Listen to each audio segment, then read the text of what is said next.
Atta Halilintar geluti bisnis baru karena penghasilan dari YouTube turun. Hal ini merupakan dampak dari pandemi COVID-19.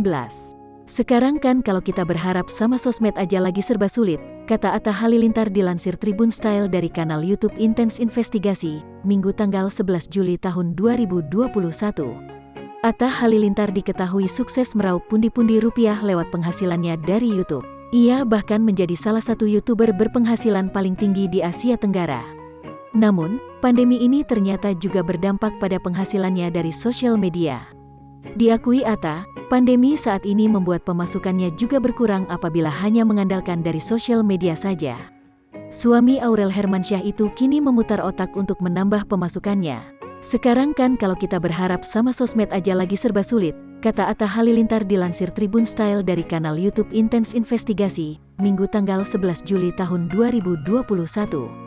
Atta Halilintar akhirnya memfokuskan diri untuk mengembangkan bisnisnya. Ia justru mengurangi aktivitasnya di YouTube sebagai seorang YouTubers. Jadi ya aku sekarang banyak di bisnis, usaha, dagang. Malah sekarang YouTube jadi lebih fokusnya 40%, 60% fokus di bisnis, karena karyawan banyak jadi dimaksimalkan, tambah Atta Halilintar.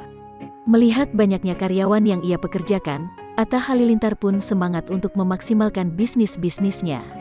Ia juga berharap dapat terus membuka lapangan pekerjaan baru melalui bisnis dan usahanya tersebut. Keadaan lagi gini jadi buka lapangan kerjaan terus. Jadi kita main develop, mengembangkan bisnis baru menghadapi pandemi ini karena harus banyak orang yang bisa ditolong, jelasnya.